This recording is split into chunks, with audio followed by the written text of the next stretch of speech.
So I've been doing this series, making the case on potential greatest of all times. But there's been this outcry of support for a video on Soujiro. Delial, famous Soujiro fan, says, "Do a Soujiro video next, coward." Kamikaze says, "OMG, yes please." You can see the absurdly high numbers of likes on these posts.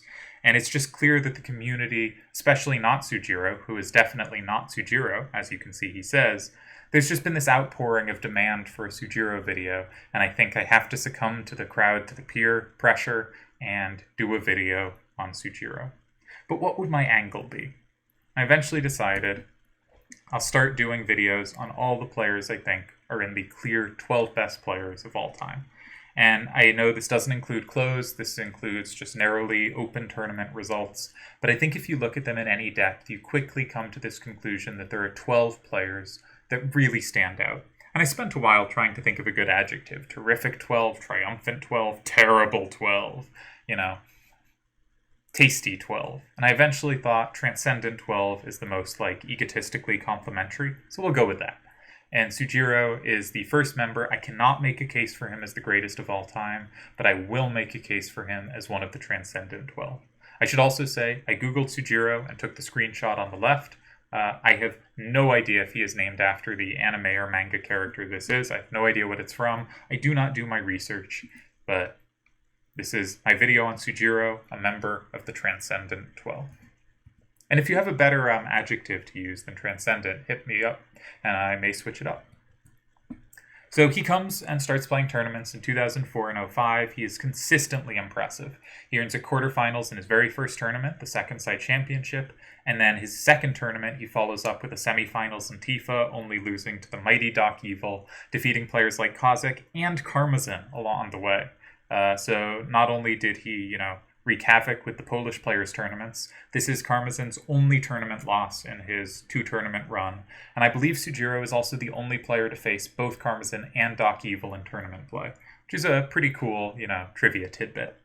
The third site championship got him another icon, beating Jaws and Dalamar before falling to Kamikaze. Dalamar did not have tournament success in the later years when, he was doing a lot of admin stuff and other things. But early on, he really performed well and is a worthy opponent to have beaten. In his first 5 tournaments, Soujiro earned an icon in 3 of them, or 60%, which would be top 5 all-time of anyone that played at least 5 tournaments. So he definitely hit the ground running, but we haven't gotten to his big win, which comes in 2006. So 2006 starts with SE Eris, which Soujiro takes down, beating 4 tournament winners along the way, and Jadat in the finals, one of the best non-winners going. I think this is just, you can look through the tournaments, it's not close. This is clearly the greatest 7-round tournament win of all time, and perhaps the only tournament you could argue is even better than Seto's masterpiece in Triad Wars 8, as it was a whole round longer. And even if you're winning 70% of your games, adding an extra round really lowers the odds of winning a tournament. And we'll see the mighty opponents he took down on his path shortly, but this is one of the great tournaments. And if you were making, it's in the conversation for the best tournament ever won, and it is undoubtedly in the top 3 or 5. Later that year, he grabbed another quarterfinals in the 4th side championship before losing to Kaus. In 2007 and 8, he started only playing players whose names started with K. He defeated Kona to make the 3-way finals, eventually losing the title to Seto, who I admit does not start with a K, but otherwise in his other tournaments had early exits to Kaus Debonair, Keith Atkinson, and Kozak. He also got wins against both Keith and Kozak, showing that he just was over and over paired against people starting with the name K. And as we saw in his previous runs, he also beat Karmazin. He just kept getting paired against people starting with whose name started with the letter K. And I think this is what really put him off the site. He has neither confirmed nor denied this being the case, but it seems a safe assumption that a proliferation of players whose names started with K really put him off the whole triple triad experience. And so he disappeared. He left for 2 years, and he came back, hoping that a new first letter could reign supreme someday. His very first tournament back, he comes back to defeat his longtime rival and real-life bowling pal, the greatest K of all, Kamikaze, in round 3, then knocks out Piggy and Turds before succumbing to the greatness of Great Sephiroth in the finals. So a really sweet comeback to just immediately be back in the finals, facing really strong opposition and eventually losing to one of the all-time greats. This was his last hurrah. He had come back and had to face another one starting with a K, Kamikaze. This just wasn't the life he wanted to live. So he played a few more tournaments, had a few early exits, didn't add any icons to the collection, which is already quite large, and made his exit. So that's Soujiro's run. It's pretty short. Anyone with remotely comparable achievements played substantially longer, but his win rate was so high during his time that I still think he amasses enough that he's very clearly in this top 12. So here's his Eris run. You can see in the first round he beat Nikita, a name you might not be familiar with, but Nikita later changed their name to Midas and won a tournament and was a very strong player. He defeats Virgil in round 2, who I believe had either recently won or was about to win, but I think had recently won Triad Wars 4.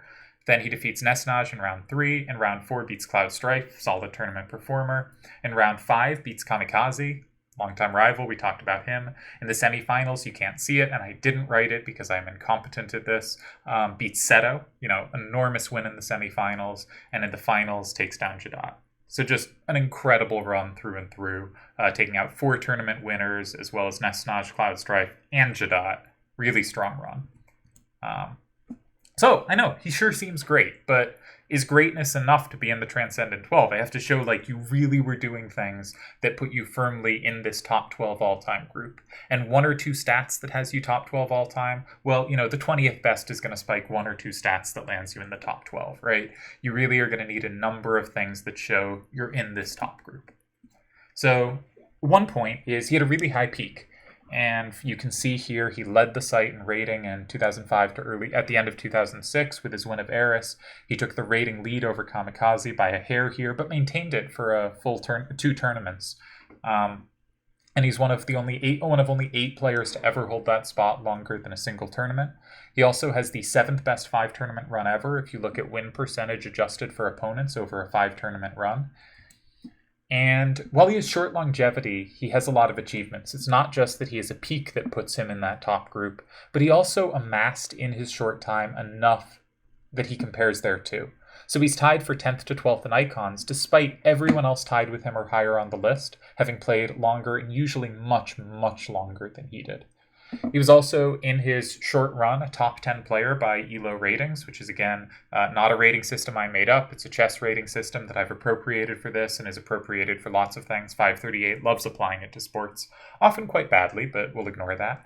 And he was a top 10 player for 81% of his time on the site, which is 4th highest ever as just a rate of time in the top 10. And that means, even though he didn't play long, he's still tied for 5th, 6th overall time in the top 10, which is tied with Yojimbo, who played much longer than he did, almost 3 times as long. And no big deal. Soujiro is also top 10 in time rated top 7, top 5, top 3, top 2, top 1. So even though he didn't play much, in his play, he was so frequently rated so high that he compares to these other huge names in time rated in these top groups. Again, despite having played so much less. He's also the 12th highest in average rating, the 17th highest final rating, and 16th highest peak rating. And this is despite the fact that ratings increase over time, especially early on. They were relatively low and eventually caught up, and I think stayed at a fairly steady pace at some point on, not sure exactly when. But the majority of Soujiro's tenure was early. He was playing in the 2nd, the 3rd, the 4th site championship, not like the 8th, the 9th, the 10th. And that means his ratings, I think, underrate his level of dominance. So his pure win rates, he won 71.4% of his tournament matches. I believe, if we want to be more exact, 71.43, which is good for 8th all time. He's 5th in Rhinoa win rate. He's 6th in site championship win rate. He's 7th in SE win rate. He's only shows poorly in Triad Wars. You might have seen he just kept racking up quarterfinals and site championships and eventually a finals. Against weaker opponents, he won 91% of the time. By weaker, I mean won fewer than 45% of their tournament matches. That's 4th best all time, and he's also 5th best for 45 to 65% players, which is a really strong group. I know 45 doesn't sound that impressive, but because of Triple Triad's format of every tournament was an elimination tournament, being a 50% player in any given tournament meant you were better than half the field and only behind a quarter of the field. And if you look over time, 45% players are pretty very solid players. A 45% player in Triple Triad tournaments is comparable in most formats to clearly over a 50% player if you look at where they land percentile-wise. So anyways, he's 76.5% against that group, which is 5th all time. So he performed against weak opponents. He performed against middling to strong opponents. But how about against winners? Well, he's 8-8 versus winners, which is tied for 10th, 11th best of the 31 tournament winners. So that's a really good record too. And all these numbers put him firmly. His win rates are so clearly top 10-ish all time. Some much higher than just 10th, much better.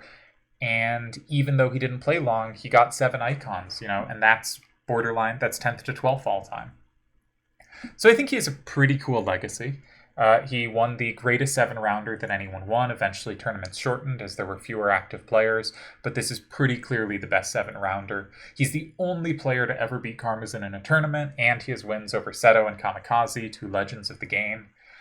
He might be the person most interesting to hear speak of, if he remembered any of it, which he claims he doesn't, to the greats of different eras than anyone else. He's played Doc Evil, Karmazin, Kamikaze, Seto, Deliog, Great Sephiroth, Kaus, Virgil, Jadat, etc. in tournament play.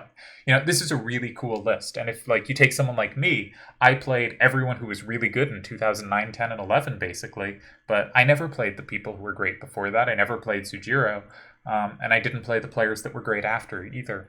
And I think it's cool that Soujiro's arc hits so many big names, especially ones like Doc Evil and Karmazin, that didn't play very long, and very few can say they played them in a tournament. In 2007, he was voted tied for Best Active Player by a panel, along with, I believe, Kamikaze and Seto, and ahead of Delial, though this was mid-2007, before Delial had really just started winning everything. He also won the biggest chat tournament I've ever heard of with 32 participants. He was also staff at some point. Don't know how long that lasted. His reputation is very likable, and that's been my experience too. Kamikaze, in an article he wrote after hanging out with both Soujiro and Bren off of the dreadful internet, said, "Soujiro was a fun guy to talk to as well, best known for his sarcasm, and still is, and for his intelligence. He's a really smart, down-to-earth guy, easy to talk to, whether it's about TTA or something related to real-life situations. I always enjoyed our conversations, and his opinions. We did get pizza, watched some guy play air guitar with a pizza box, not joking, walked some trail where I thought Bren was going to kill us with an axe he had buried, and then went bowling. Soujiro kicked our butts. We had a great time, and all the awkwardness of meeting someone from the dreadful internet seemed to disappear." So what made him so good at this game? And I can't really say I know, because he will not tell me, and he is variously claimed to be bad at hand making, bad at calculating, and just awful at triple triad in general, and a player that always loses. This is clearly not the case. However, a story he will tell is he once in a tournament played Seto, and they played out the exact same tie 3 times in a row because neither could be bothered to do anything different or figure out something new, which perhaps suggests they weren't taking tournaments quite as seriously as some later players did. He was skilled at kind of simple and clever uses of math, like the Challenge 24 game, in which you get a set of numbers and have to very quickly use addition, subtraction, multiplication, and division to reach 24. And he has stated that adding quickly is the most useful skill you can have for triple triad. You don't, need complex math skills, but if you can do the addition really quick, that spares a lot of brain space to find other stuff. I think the real skill he had was a clear comprehension of strategic concepts. Basic but effective hands tended to go for symmetrical and opposite cards, just powerful cards that paired well with each other, and a reliable ability to always brute force the last 4 moves of a game, and often the last 5 or 6, but always at least the last 4, and usually significantly more than that.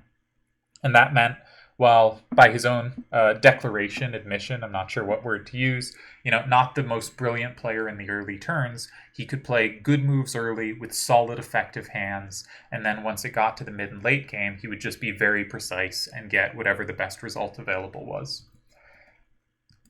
So, Soujiro is a member of the Transcendent 12. I have listed 12 spots here. We have seen the ones I've made the case for. I've listed them alphabetically, so you can try to figure out who might be showing up or who might not be. But Soujiro is our first entrant who I will not make the case for as GOAT in our Transcendent 12.